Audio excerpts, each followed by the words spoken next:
Okay guys, welcome to my channel. If you are new to this channel, you are most welcome. And on this channel I teach mathematics, science, biology, and also revise past examination papers. Today's lesson is a physics lesson on the topic current electricity. So subtopic for the lesson today is measurement of current and the voltage, and this is lesson number 4 on the topic. And as usual, my lesson starts with an introduction, and in this introduction I always have a question, and our question for today says, how can you measure current and voltage in an electric circuit?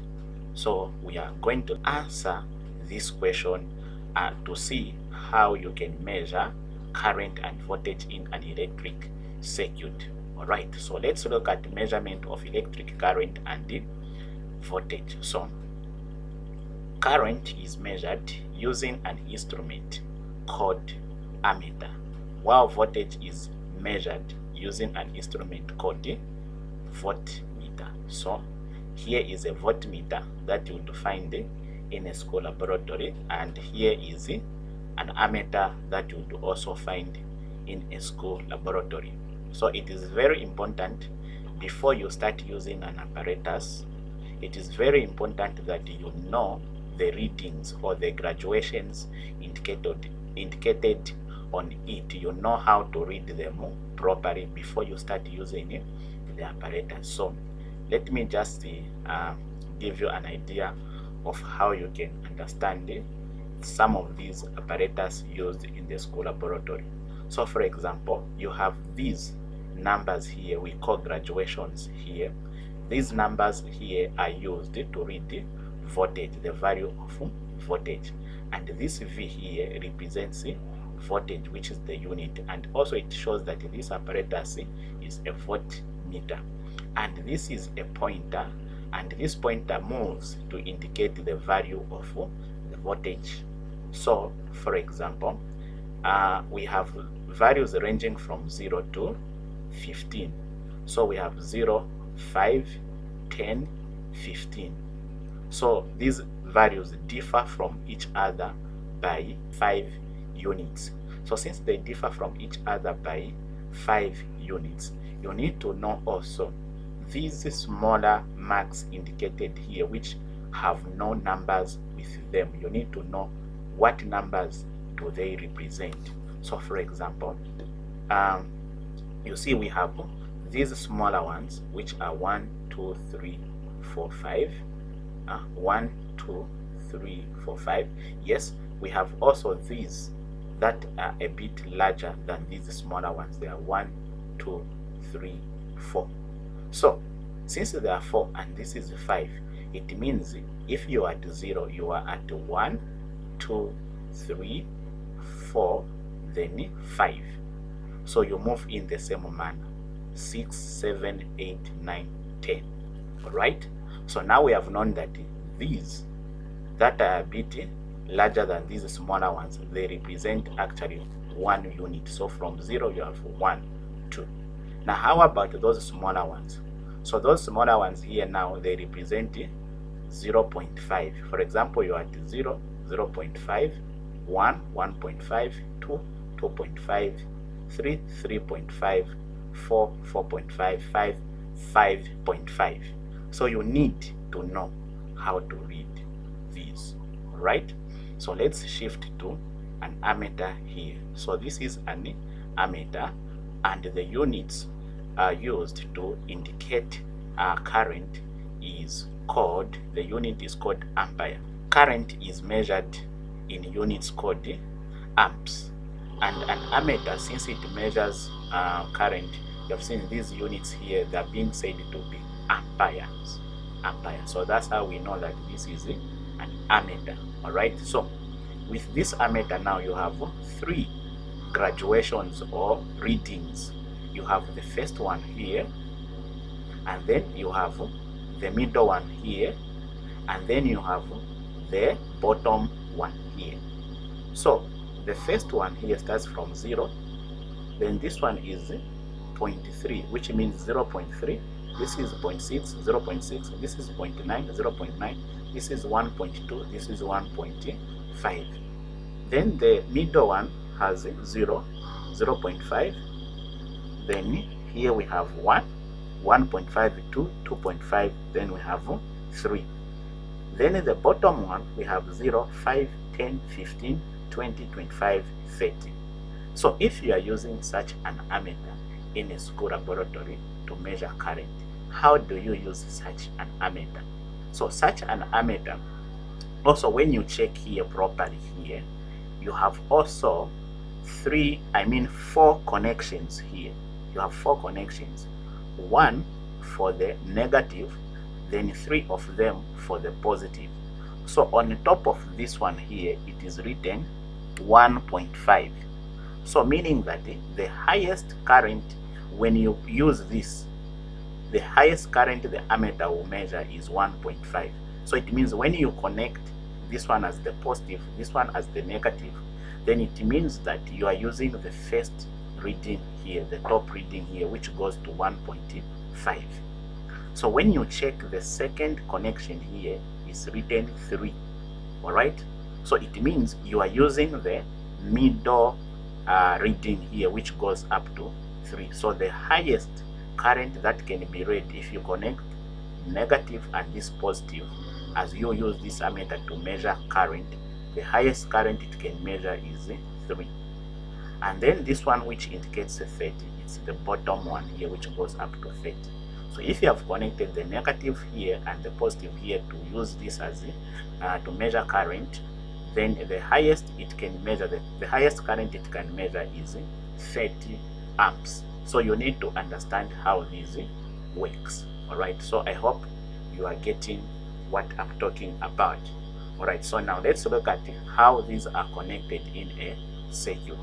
All right, so the voltmeter is connected in parallel with the device whose voltage is being determined, while the ammeter is connected in series with the device whose current is being measured. All right, so you have heard. So when connecting the voltmeter, make sure you connect it in parallel. That means that you connect it alongside, not in line, in the same line, alongside, side by side. So as you can see, for example, in this diagram we have shown how the ammeter is connected in series and how the voltmeter is connected in parallel. So this one, as usual, it contains a V here. It means it's a voltmeter measuring voltage, and this one, since it contains an A here, it means it's an ammeter measuring current. So as we stated, an ammeter must be connected in series with the device whose voltage is to be determined. So as you can see, the device whose voltage is to be determined here is this bulb here. So this bulb is connected in series with the ammeter, meaning that the current that comes from the battery must pass through the ammeter and also pass through the bulb here and come back to the negative terminal of the cell. Now here, see how the voltmeter has been connected. So the voltmeter has not been connected in such a way that the current that passes through this has also to pass through the voltmeter like that. No, the voltmeter has been connected in parallel or alongside. So this voltmeter can also be connected here or here. At any point of the circuit we may connect the voltmeter, it is going to give us the reading of the voltage being used by the bulb here. So what happens to a voltmeter, or before I talk about what happens to a voltmeter, also what you should also know is that when connecting these apparatus, you must take care of the terminals or the polarity. So what we mean by the polarity is the positive and the negative must be taken care of. So make sure when you are connecting the voltmeter, make sure the positive terminal of the voltmeter must be connected to the positive terminal of the battery, and also the negative terminal of the voltmeter must be connected to the negative terminal of the battery. This applies to also the ammeter. So the positive terminal of the ammeter must be connected to the positive terminal of the battery or cell, and the negative terminal of the ammeter must be connected to the negative terminal of the cell. All right, so now this is the switch.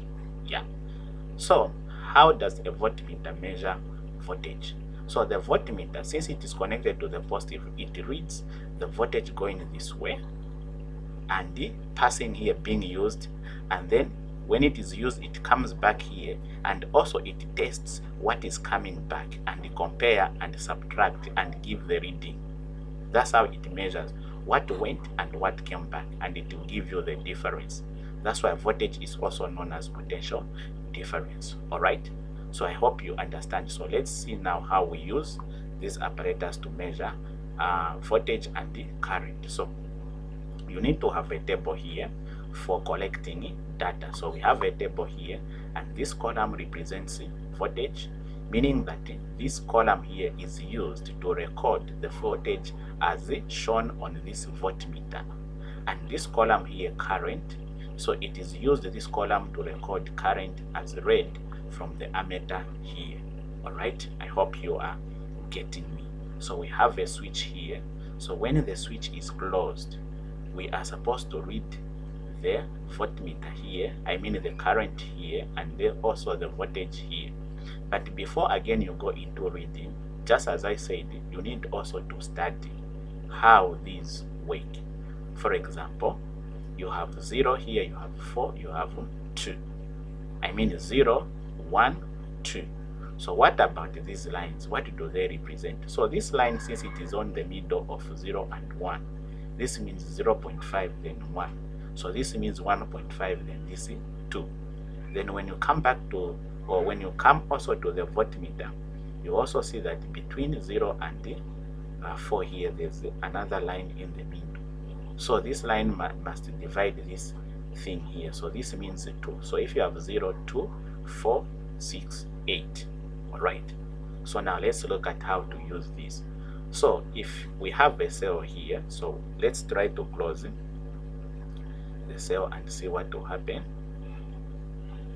All right, so you can see as we close the cell, the bulb lights up, and also the ammeter moves, and also the voltmeter moves.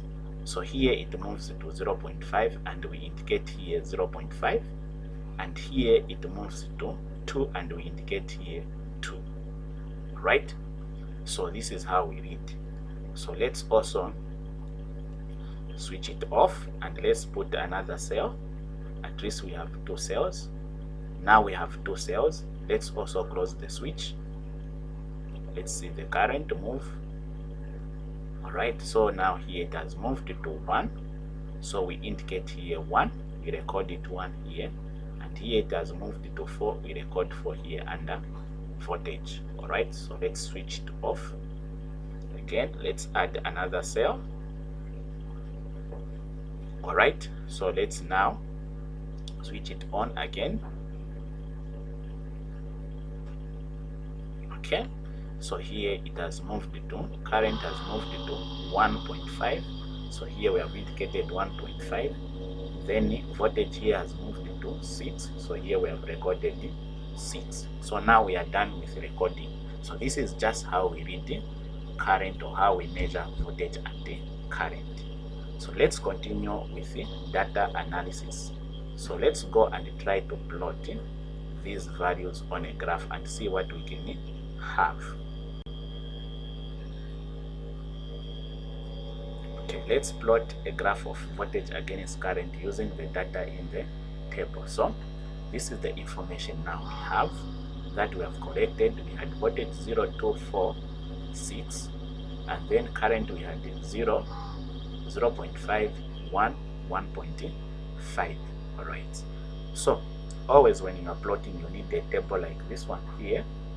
So when you are plotting voltage against current, it means that the voltage must take the vertical axis, which is the y-axis, and current must take the horizontal axis, which is the x-axis. So here, this is the voltage, and this is the current. Now we need now to have numbers on the vertical axis and also numbers on the horizontal axis. So what will help us to put properly numbers on the vertical axis and the horizontal axis are the values we have here. So the values that we put here must be able to accommodate the values we have here. So the values we have here, they start from 0 and the highest value we have is 6. So meaning that on the vertical axis here, we must make sure that these lines here accommodate these numbers here, which have gone up to 6. This also applies to this. So for me, if I count these lines, they have 1, 2, 3, 4, 5, 6. So meaning they can accommodate, I can say this one 1, 2, 3, 4, 5, 6. Then here there are 1, 2, 3, 4, 5. There are 5, or I can even say 6 up to the last one, and 7 up to this last one inside.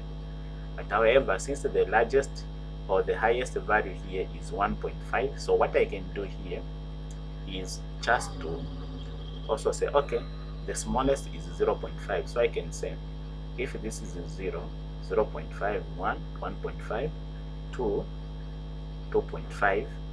So I won't bother going to 2 because my values end at 1.5. So here also the same. So here I'll say I have 0, 2, 4, 6. Then here I have 1, 2. So meaning that I have 0, 1, 2, 3, 4, 5, 6. Here meaning I have 0, 0.1, 0.5, 1, 1.5, 2, 2.5, 3, just like that. Alright, so now that I have my datas here, now what I'm going to do here is now to begin plotting. So plotting, you plot these values here. This value against this value against this value against this value against that. You always start with the x value. So this x is at 0 and also y is at 0. So x at 0, y is at 0. It is this point. So you have to put a point there. You indicate a point there. So you move to the next. So x, you are at 0.5, y, you are at 2. So x 0.5 is here. So you move until you find it 2. So 2 is here. So you put a point there. Alright? Then you move to this one. 1.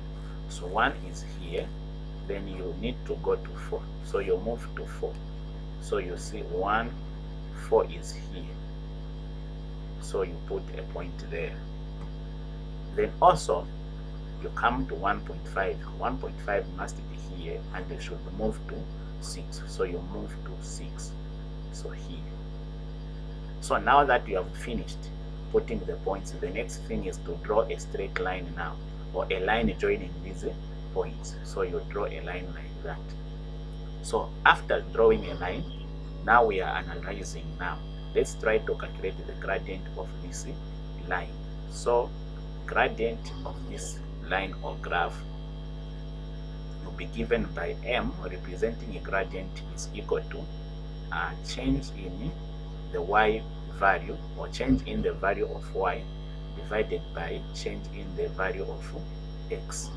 So these values here, they represent the y-axis, and these values here, they represent the x-axis.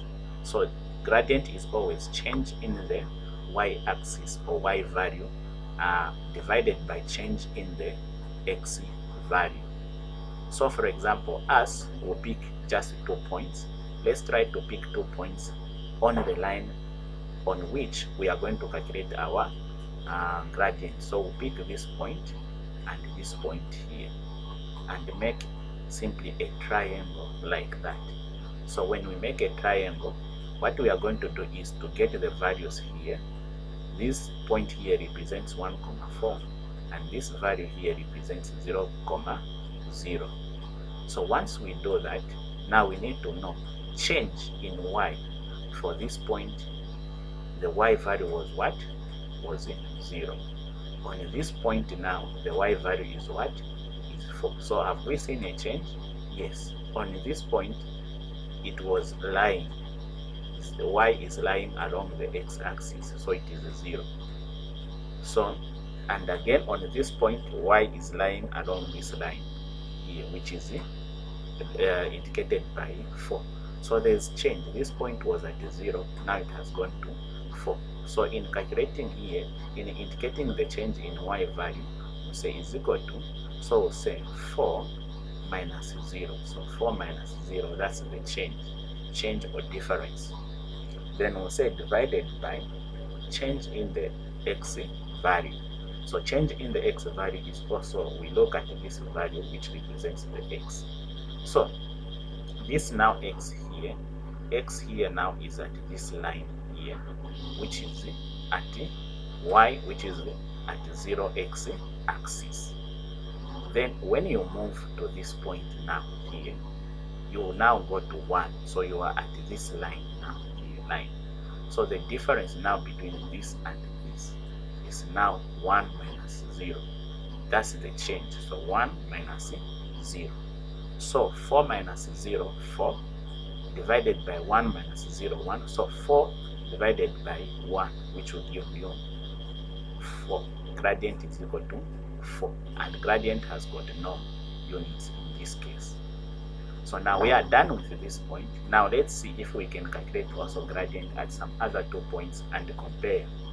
So let's pick at this point and at this point, these 2 points here. And this point is represented by the points 1, 5, 6. So this is 1.5, this is 6. And this point is represented by 0.5, 2. So let's also calculate the gradient here, the same change. So say m is equal to, here at this point we have the value 6 as the y value, then at this point we have 2. So the change will be 6 minus 2.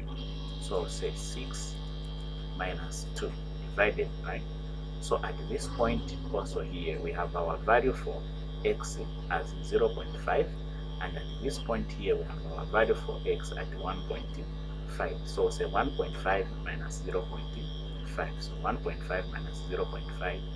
Then this one will give us 2. This one will give us 4. This one will give us 1. So 4 divided by 1 will still give us gradient is equal to 4. So we have seen that this line is giving us the constant gradient. It has constant gradient. At whatever point we decide to calculate the gradient, it is the same. Now let's go to data analysis to understand what simply this information entails us. Alright, so data analysis. So number 1, we have to know that when the values of voltage were plotted against the values of current, the graph produced was a straight line. So you saw the graph was a straight line. Alright, so number 2, this shows that there is a relationship between voltage and the current. So that straight line you saw shows a relationship between the current and the voltage. So the straight line graph shows a relationship that is directly proportional. So that straight line shows that the relationship between voltage and current is directly proportional. That's what we deal with in mathematics. There is some variation there is direct between voltage and the current. So this means that voltage is directly proportional to current. Yeah, so voltage is directly proportional to current. So a relationship which is direct proportion means that the values increases or decreases in the same ratio when one of them is changed. So this simply means that when you increase voltage, current also increases in the same ratio. When you also decrease voltage, also voltage decreases in the same ratio. So you saw when we were adding the number of cells, we were just simply increasing the voltage, and also current was increasing in the same ratio. We started with 0.5 as current and voltage was at 2. Then when we added another cell, we went to 1. Then voltage went to 4. When we increased, we went to 1.5 current, voltage went to 6. So you saw that if you start subtracting between 0.5 and 1, you find that the difference is 0.5. Also, when you subtract between 2 and 4, the difference is what? 2. So again, when you move to from 1 to 1.5, when you subtract 1.5 minus 1, you still get 0.5. Again, when you go from 4 to 6, when you subtract 6 minus 4, you still get 2. So the ratio is still the same, 0.5 to 2. So when you increase the voltage increases by 2, and also current increases by 0.5. As you continue adding the cell, that increment is constant. It is increasing by the same.